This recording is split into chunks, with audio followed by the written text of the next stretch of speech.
তাহলে প্রিয় ভাই আমার, এই রমাদান মাসে আল্লাহ তাআলা কোরআনকে নাজিল করেছেন।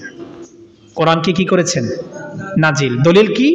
শাহরু রমাদান আল্লাযী উনজিলা ফীহিল কোরআন, আমি এই পবিত্র রমজান মাসে আমি কোরআনকে নাজিল করেছি।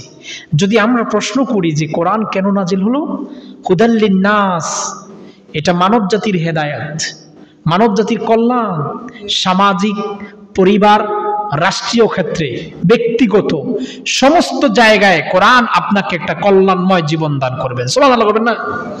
প্রিয় ভাই আমার, তাহলে কোরআন, এই কোরআনকে আল্লাহ তাআলা তার পবিত্র মাসে নাজিল করেছেন, আর এই পবিত্র মাস হচ্ছে রমাদান। আর এই রমাদানের রোজাকে আল্লাহ তাআলা কি করে দিয়েছেন? ফরজ করে দিয়েছেন। দেখেন, নামাজ না পড়লে যেমন আল্লাহর কাছে জবাবদিহি করতে হবে, ঠিক রোজা না রাখলে আল্লাহর কাছে কি করতে হবে? জবাবদিহি করতে হবে। ইসলাম 5টা স্তম্ভের উপরে দণ্ডায়মান। তার মধ্যে 1 নম্বর হচ্ছে ঈমান, 2 নম্বর হচ্ছে নামাজ, 3 নম্বর হচ্ছে যাকাত, 4 নম্বর হচ্ছে রোজা, 5 নম্বর হচ্ছে হজ। এই 5টা বুনিয়াদ আপনার জন্য ফরজ। আর এই ফরজিয়াতের জন্য জবাবদিহি কার কাছে হবে? রোজা ফরজ হয়েছে এটা 2য় হিজরিতে। কোন হিজরি? কথা বলেন, কোন হিজরি? 2য় হিজরি। 2য় হিজরি 10ই শাবান। যদি আমাকে আপনাকে প্রশ্ন করা হয় যে রোজা কখন ফরজ হয়েছে, তাহলে আমরা কি উত্তর দিব? 2য় হিজরি 10ই শাবান। এখন আমি যদি বলি রোজা কার উপরে ফরজ, কোন ব্যক্তির উপরে রোজা ফরজ?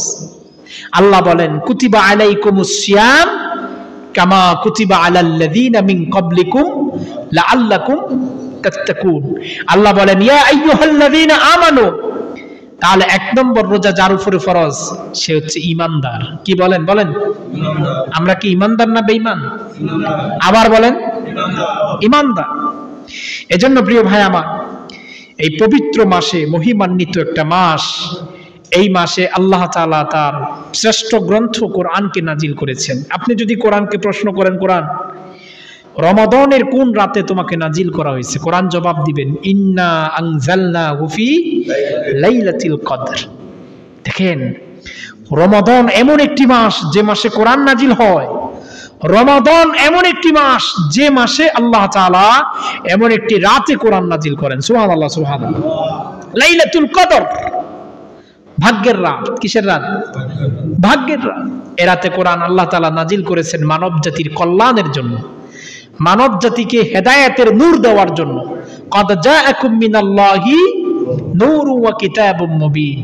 আল্লাহ বলেন মানব জাতি, তোমাদের কাছে 2টা বিষয়ে তোমাদের কাছে এসেছে, এক হচ্ছে কিতাব আর একটা হচ্ছে নূর। সুবহানাল্লাহ বলবেন না? এজন্য দুটোটাই আমাদের মানব কল্যাণের জন্য যথেষ্ট। সুবহানাল্লাহ বলবেন না? এজন্য প্রিয় ভাই, আমাদের আজকে যেই সম্পর্কে আমরা বয়ান করব, আলোচনা করব, যে সম্পর্কে আমরা আজকে শিখব, সেটি হচ্ছে রোজার শর্তগুলো কি। কোন কোয়ালিফিকেশন আপনার মাঝে থাকলে আপনার উপরে রোজা ফরজ হবে, সেটা জানা দরকার আছে না নাই? 1 নম্বর, রোজা কার উপরে ফরজ? মুসলমান হওয়া। কি হওয়া? আমরা কি মুসলমান না বেঈমান? আমরা কি মুসলমান না অমুসলিম? মুসলমানের জন্য রোজা কি? কথা বলেন। তাহলে আপনার সন্তানকে কেন রোজা রাখতে দেন না? এক মুখে 2 কথা কেন বলেন মিয়া? মুসলমান কি আপনি মুসলমান, আপনার ছেলে অমুসলিম নাকি? কথা বলেন, কথা বলেন মিয়া, কথা বলেন, উচ্চারণ করেন মিয়া, হক কথা কমু, বেজার হইয়েন না। 1 নম্বর ফরজ, রোজার শর্ত 1 নম্বর মুসলমান হওয়া। কি হওয়া? তো মুখ দিয়ে বলেন মুসলমান হওয়া রোজার 1 নম্বর শর্ত। আপনি মুসলমান, আপনার ছেলেকে অমুসলিম নাকি? ছেলেকে কেন রোজা রাখতে বলেন না? আপনি আপনার ছেলেকে কেন রোজা রাখতে বলেন না? আপনি নামাজ পড়বেন, ছেলে নামাজ পড়বে না, কে জবাব দিবে বলেন? কি জবাব দিবেন মাহশরে? মা রোজা রাখে, মেয়ে রোজা রাখে না মিয়া। বাবা রোজা রাখে, ছেলে রোজা রাখে না। আছে না নাই? আছে না নাই? তাহলে আপনি নিজের মুখ দিয়ে বলেছেন যে রোজার 1 নম্বর শর্ত মুসলমান হওয়া। তাহলে আপনার সন্তান অমুসলিম নাকি? আপনার জন্য যেমন রোজা ফরজ, আপনার বালেক সন্তানের উপরে রোজা কি? ফরজ। কথা ক্লিয়ার? কথা ক্লিয়ার? আল্লাহ কোরআনে বলেছেন কু আনফুসাকুম ওয়া আহলিকুম নার। আল্লাহ বলেন হাবিব রে, জাহান্নাম থেকে তুমি বাঁচো, তোমার পরিবারদেরকে জাহান্নাম থেকে বাঁচাও। নিজে নামাজ পড়লে হবে না, সন্তানকে নামাজি বানাতে হবে। নিজে রোজা রাখলে হবে না, সন্তানকে রোজাদার বানাতে হবে। আল্লাহর হাবিব বলেন প্রত্যেকটা পরিবারের দায়িত্বশীল হচ্ছে তার বাবা। বাবা যদি তার সন্তানকে ওসিয়ত না করে, বাবা যদি তার সন্তানকে প্রেসার না দেয় যে সন্তান তুমি যদি রোজা না রাখো তোমার রুজি খাবো না, তোমার আয় রোজগার আমি খাবো না, তুমি যদি রোজা না রাখো তোমার আয় রোজগার আমি খাবো না, তুমি 1 টাকাও আমাকে দিবে না, খবরদার 1 টাকাও দিবে না, তোমার টাকা পয়সা আমার খাওয়া দরকার নেই, কারণ আমিও মুসলমান তুমিও মুসলমান। কথা বুঝেন না? আল্লাহ বলেছেন প্রত্যেকটা ঘরের দায়িত্বশীল হচ্ছে তার বাবা। মাহশরে বাবাকে প্রশ্ন করা হবে, বাবাকে বলা হবে এই বলো না তুমি তোমার সন্তানকে নামাজের জন্য বলেছো কিনা, তোমার সন্তানকে রোজার জন্য বলেছো কিনা। আপনি আপনার সন্তানকে আদর করে বলেছেন বাবা এবছর তোমার রোজা রাখতে হবে না, শরীরটা শুকিয়ে যাবে। মাহশরের দিন এই সন্তানের সামনে আপনি জাহান্নামী হবেন, আপনার সন্তানও জাহান্নামী হয়ে যাবে। আপনার সন্তানও জাহান্নামী হবে, আপনিও জাহান্নামী হবেন। মিয়া সাহেব আপনি নামাজ পড়েন, সন্তান নামাজ পড়ে না।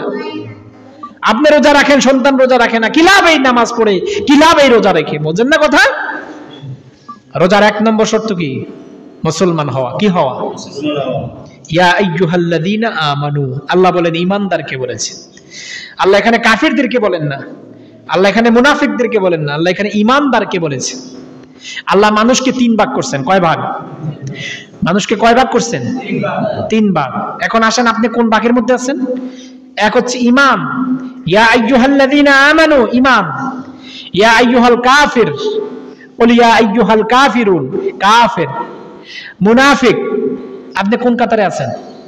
ঈমানদারের কাতারে না কাফিরের কাতারে না মুনাফিকের কাতারে? কোন কাতারে? তাহলে ঈমানদারের কাতার যদি আপনি দাবি করেন তাহলে আপনাকে কি রাখতে হবে? কথা বলেন, কি রাখতে? কথা বুঝেন না মিয়া, কথা বলেন না। কি রাখতে হবে? কি আপনি একা না সন্তানরা সহ? এই ঘরের বড় বড় এই যে মেয়ে ঘরে রোজা রাখতে দেন না, কয় এই বছর বিয়ে দিব, রোজার পরে রোজার ঈদের পরে বিয়া। মাইয়া যদি রোজা রাখে তাহলে শরীর শুকায় যাবে। আছে না নাই? আছে না নাই? এরকম মা আছে না নাই? কাল কিয়ামতের ময়দানে এই মাকে সন্তানকে সহ একসাথে বেড়ি বাঁধাইয়া জাহান্নামের মধ্যে নিক্ষিপ্ত করা হবে। কি লাভ হবে মিয়া? আল্লাহ বলে মুসলমানের জন্য রোজা ফরজ। তা বাবা মুসলমান, সন্তান কি অমুসলিম নাকি? তাহলে সন্তানের উপরে রোজা ফরজ যদি সন্তান কি হয়? বালেগ হয়। কি হয়? বালেগ হয়। তো রোজার 1 নম্বর শর্ত কি? আমার কথা কি কষ্ট পাননি? কষ্ট পান? কষ্ট পান? নিজের স্বচক্ষে দেখা কত ঘরে সন্তানরা রোজা রাখে না মিয়া, বয়স 18, 22, 23, 15, 12, 13 বছর রোজা রাখতে দেয় না। আছে না নাই? রোজা রাখতে দেয় না, সন্তানের চেহারা নষ্ট হয়ে যাবে। নাউজুবিল্লাহ করবেন না। রোজা রাখলে চেহারা নষ্ট হয়, শরীর নষ্ট হয়, চিকুন হয়ে যায়। মানব দেহের সবচেয়ে বড় কার্যকর হচ্ছে রোজা। সুবহানাল্লাহ করবেন না। হযরতে দাউদ পয়গম্বর তিনি একদিন রোজা রাখতেন, একদিন তিনি রোজা ভাঙতেন। সুবহানাল্লাহ কয় না। বিজ্ঞান মুসলমানের এই ইত্তম ইবাদত গবেষণা করে একজন বিজ্ঞানীকে প্রশ্ন করা হলো যে আপনি এত রোজা রাখেন কেন? সুবহানাল্লাহ করবেন না। বলছে আমি মুসলমানদের উত্তম একটা ইবাদত, ইসলামের একটা স্তম্ভ রোজাকে গবেষণা করেছি যে রোজা রাখলে মানব দেহের কতটুকু উপকার হয়। রোজা রাখলে মানব দেহের সবচেয়ে ওই ব্যক্তির উপকার হয় যেই ব্যক্তির ডায়াবেটিস আছে। সুবহানাল্লাহ কয় না। যার ডায়াবেটিস আছে তার প্রতিদিন রোজা রাখা দরকার, প্রতিদিন রোজা রাখা দরকার। ডায়াবেটিস রোগীর জন্য প্রত্যেকদিন রোজা রাখা দরকার। ডায়াবেটিস ওষুধ খাওয়া লাগবে না, আপনি টানা 6 মাস রোজা রাখেন, আপনার ডায়াবেটিস মাপাও দরকার নাই, ওষুধও খাওয়া দরকার নাই, ইনসুলিনও দেওয়া দরকার নাই। রোজা রাখেন, আপনার কিচ্ছুই ব্যবহার করতে হবে না। সুবহানাল্লাহ কয় না।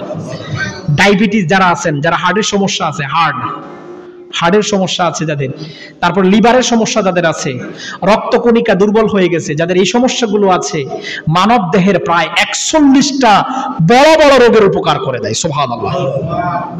রোজা সবচেয়ে বড় উপকার করে ক্যান্সার রোগের। আল্লাহু আকবার কয় না। ক্যান্সার রোগের উপকার করে মিয়া। ক্যান্সার রোগের ওষুধ, সবচেয়ে বড় ওষুধ হচ্ছে রোজা। গ্যাস্ট্রিক আলসার হইছে, রোজা রাখেন, আলসার যাইবে না, আলসার থাকবে না, কিচ্ছু হবে না, কিচ্ছু যাবে, কিচ্ছু। আপনি দেখেন রোজার সময় দেখবেন যা ইচ্ছা খাইবেন, কোনো গ্যাস্ট্রিক নেই। আছে না নাই? কোনো গ্যাস্ট্রিক নেই, কোনো গ্যাস্ট্রিক নেই, তারপর আমরা রোজা রাখি না। কোনো গ্যাস্ট্রিক নাই, কি নাই? কোনো গ্যাস্ট্রিক থাকবে না, আলসার সব চলে যাবে, গ্যাস্ট্রিক সব চলে যাবে। গ্যাস্ট্রিকের ওষুধ দেখবেন অন্যান্য মাসে যত গ্যাস্ট্রিকের ওষুধ খাওয়া হয়, রমজান মাসে এত গ্যাস্ট্রিক, প্রত্যেকদিন বুটমুড়ি খান তারপর গ্যাস্ট্রিক নেই। সুবহানাল্লাহ বলবেন না? সারাটা দিন আপনি উপবাস থাকেন, পেটের মধ্যে কিচ্ছু তো যায় না, তরল জাতীয় কোনো খাবার যায় না, তেল জাতীয় কোনো খাবার যায় না, সারাটা দিন একটা মেশিনটা অফ থাকে। সুবহানাল্লাহ বলবেন না? মানব দেহের সবচেয়ে বড় উপকার করে হচ্ছে রোজা। সুবহানাল্লাহ বলবেন না? এজন্য আপনাদের কাছে উদাত্ত আহ্বান করে বলবো, রোজার 1 নম্বর ফরজ মুসলমান হওয়া। কি হওয়া? মুসলমান হওয়া। আপনার সন্তানদেরকে রোজা রাখার আদেশ করবেন, আদর করবেন না, এই আদর আপনাকে জাহান্নামে নিয়ে যাবে, এই আদর আপনাকে জাহান্নামে নিয়ে যাবে। কত সুন্দর একটা ডিসিপ্লিন রোজা, এত সুন্দর ডিসিপ্লিন আছে যে ইফতার, সাহারি, তাহাজ্জুদ, ইশরাক, আওয়াবিন, তারপরে হচ্ছে কোরআন তেলাওয়াত, তাসবিহ, তাহলিল, একটা সুবর্ণ সুযোগের একটা মাস আপনার মাঝে আসতেছে। আর সবচেয়ে বড় বিপদগামী ওই ব্যক্তির জন্য, মুনাফিকের জন্য। কার জন্য? মুনাফিক। বেচারার কোনো শান্তি নেই, খাইতে পারে না মানুষের সামনে, খাইতে পারে না ঘরে, আছে না নাই? শান্তি নেই। বেরোজগারির কোনো শান্তি থাকে না রোজার দিন। লম্পটের বাচ্চা সন্তানরা পাঠায় দোকানের মধ্যে বিড়ি সিগারেট আনার জন্য রোজার দিন দুপুর বেলায়, আছে না নাই? এরকম লম্পট আছে না নাই? সন্তানরে পাঠায়, এই সন্তান বৃদ্ধকালে ভাত না খাওয়াইলে দোষ হয় নাকি? যেই সন্তানকে আপনি একটা ফরজ বিধানের ভঙ্গ করার জন্য, বিড়ি আনার জন্য আপনি দোকানে পাঠাইলেন দুপুর বেলায়, আপনার এই সন্তান ভবিষ্যতে আপনার কথা শুনবে, এটা বোকামি ছাড়া কিছু হতে পারে?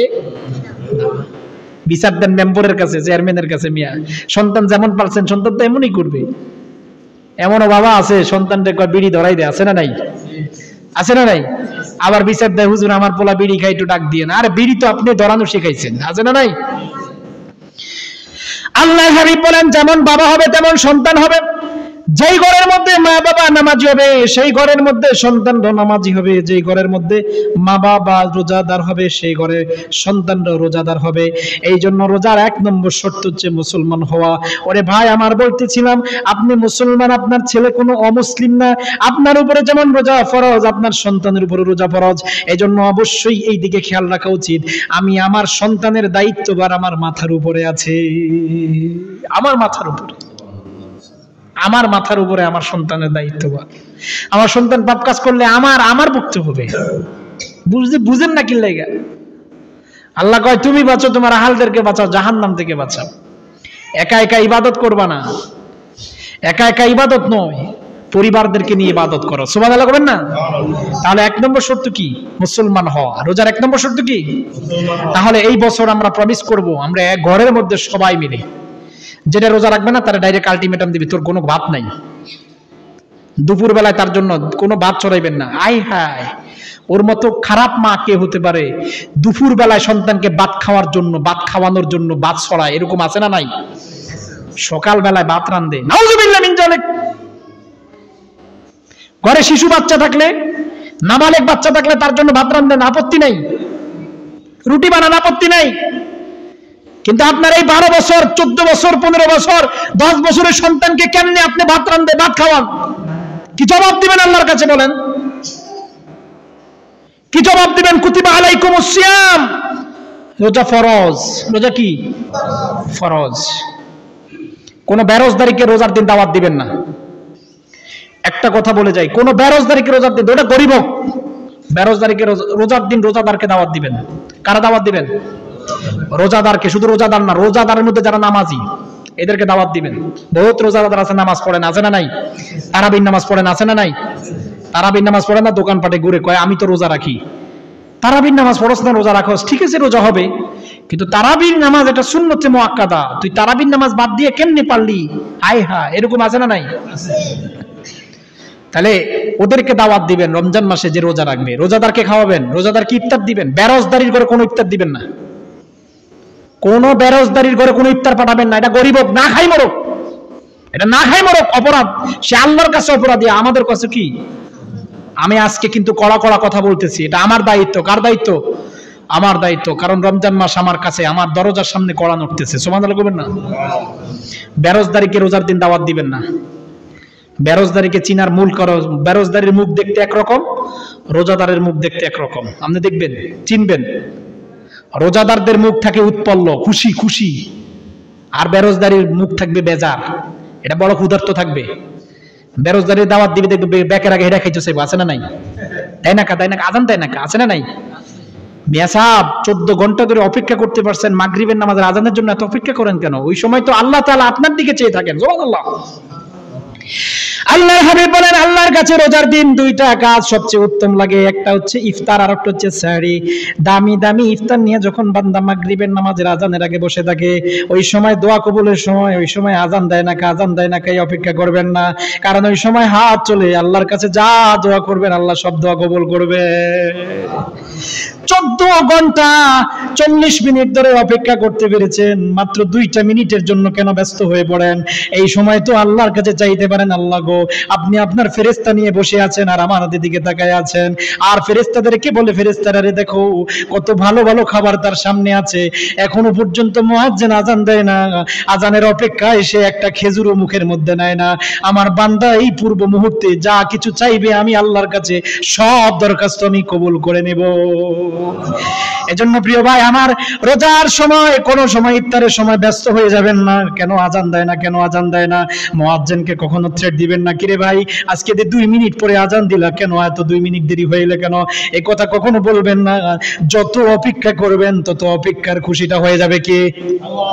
এজন্য প্রিয় ভাই আমার, 14 ঘন্টা 40 মিনিট ধরে যদি আল্লাহর জন্য কষ্ট করতে পারেন, মাগরিবের 2-5 মিনিট আগে কেন এত ব্যস্ত হয়ে পড়েন?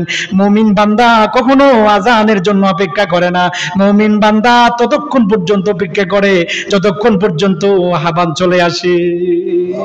এজন্য আমার কথা হচ্ছে, আপনি সারা দিন ধরে রোজা রাখতে পারছেন, আর মাগরিবের 2-4-5 মিনিট আগে এত ব্যস্ত হয়ে পড়েন কেন? আমি মনে করি যদি ব্যস্ত হয় ওটা মুনাফিক, ওটা কি মুনাফিক, ওটা বেরোজদারি, খবর লয় যদি রোজা রাখে না, আছে না নাই? আপনি চাইেন দাওয়াতের মধ্যে দেখবেন বেরোজদারিরা ব্যস্ত হয়ে পড়বে, আছে না নাই? রোজদারিরা কখনো ব্যস্ত হয়ে পড়বে না। এজন্য রোজার 1 নম্বর শর্ত হচ্ছে মুসলমান হওয়া। বলেন কি হওয়া? মুসলমান। এজন্য আজকে থেকে প্রমিস করবেন, আপনার ঘরে আপনার সন্তান যদি বালেগ হয়, বালেগ সন্তানের উপরে যেমন রোজা ফরজ, আপনার উপরে রোজা কি ফরজ। রাজি আছেন তো ইনশাআল্লাহ? আপনার সন্তান, মিয়া সাহেব 7 বছর থেকে রোজা রাখতেছি মিয়া, 7 বছর থেকে, 7 বছর বয়স যখন, তখন থেকে রোজা রাখতেছি মিয়া, তখন কিন্তু রোজা ফরজ হয় না, তখন থেকে রোজা রাখতেছি। বাবা সন্তানকে যেমন শিখাবে সন্তান তেমনই হবে। ছোট্ট বয়স থেকে সন্তানকে রোজার অভ্যাস করে দেন, ফরজ বিধান হয়ে গেলে রোজা এমনিতেই রাখবে। সুবহানাল্লাহ বলেন না? এজন্য 2 নম্বর হচ্ছে বালেগ হওয়া। 2 নম্বর কি? বালেগ। 10 বছর হইলে নামাজ ফরজ। 10 বছর হইলে কি ফরজ? আবার বলেন কি ফরজ? সন্তানের কয় বছর হইলে নামাজ ফরজ?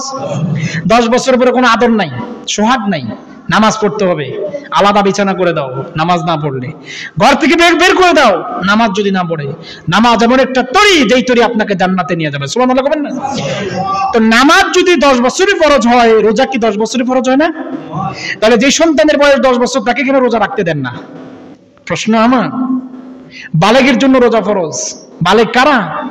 10 বছর বয়সে রোজা, নামাজ যেমন ফরজ, রোজা তো কি ফরজ। এজন্য সন্তানকে আদর করা যাবে না, এই জায়গায় কোনো আদর নাই। ফরজ বিধানের ক্ষেত্রে কোনো কি নাই? আদর নাই, কোনো ওজোর নাই।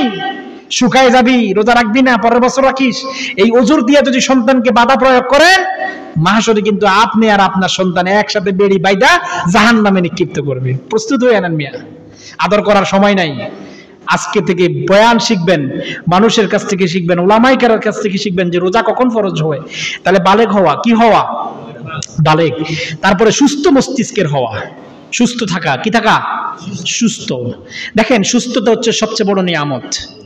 আল্লাহ তাআলা হযরত মুসা সাল্লাল্লাহু আলাইহি সাল্লামকে জিজ্ঞেস করেছে, মুসা তুমি কি চাও, সম্পদ চাও না সুস্থ দেহ চাও? সুবহানাল্লাহ বলবেন না? মুসা কালিমুল্লাহ আল্লাহর কাছে বললেন, আল্লাহ আমি সুস্থ দেহ চাই। সুবহানাল্লাহ বলবেন না? আচ্ছা মনে করেন আপনার 100 বিলিয়ন টাকা আছে ব্যাংকে। কয়শো বিলিয়ন টাকা? 100 বিলিয়ন টাকা। কত বিলিয়ন টাকা? 100 বিলিয়ন টাকা আছে, বিলিয়ন ডলার আছে। আপনার 10টা সন্তান আছে, আপনার ধানমন্ডিতে প্লাট আছে, দুবাইতে প্লাট আছে, বহু টাকা, হাজার হাজার কোটি টাকা আছে, সন্তানের অভাব নাই। কিন্তু হঠাৎ আপনাকে সিঙ্গাপুর এলিজাবেথ হাসপাতাল থেকে রিপোর্ট আসছে আপনার ক্যান্সারের 3rd পজিশনে। কোন পজিশনে? থার্ড পজিশনে। এই আপনার বিলিয়ন ট্রিলিয়ন টাকার কোনো কাজে আসবে? কাজে আসবে? বলেন কাজে আসবে? আমাদের সাংবাদিক শফিক সাহেবরা চিনেননি? সাংবাদিক শফিক সাহেব তিনি একজন ক্যান্সার রোগী। কি রোগী? ক্যান্সার রোগী ছিলেন। তারপরে এই যে সাংবাদিক শফিক না, সাংবাদিক শফিকের আগে কে না ছিল? আওয়ামী লীগের শামসুল হক ভুইয়া। শামসুল হক ভুইয়া একজন ক্যান্সার রোগী ছিল। এত টাকার মালিক হওয়া সত্ত্বেও তিনি তরল জাতীয় খাবার খেয়েছেন। কি জাতীয়? টাকা পয়সা কোনো কাজে লাগছে? বলেন কাজে লাগছে? টাকা পয়সা, ধন দৌলত, সন্তান, এগুলো নিয়ামতের চাইতে সবচেয়ে বড় নিয়ামত হচ্ছে সুস্থ দেহ। সুবহানাল্লাহ বলবেন না? এজন্য আল্লাহর কাছে সবসময় দোয়া করবেন, আল্লাহ যতদিন এই দুনিয়াতে আপনি রাখবেন সুস্থ দেহের সাথে রাখবেন। রোজা ওই ব্যক্তির জন্য ফরজ যে ব্যক্তির দেহটা সুস্থ আছে। সুবহানাল্লাহ বলবেন না? আল্লাহ কয়, হাবিব আমার আপনি বইলা দেন, ওয়ামান কানা মারিদান আও আলা সাফারিন, রোজা দুই ব্যক্তির জন্য ফরজ না। এক নম্বর হচ্ছে মারিদান, যারা অসুস্থ হয়ে পড়বে, আও আলা সাফারিন, যারা সফর অবস্থায় থাকবে। হাবিবে কিবরিয়া আপনি বলে দেন যারা অসুস্থ। কয় কেমন অসুস্থ?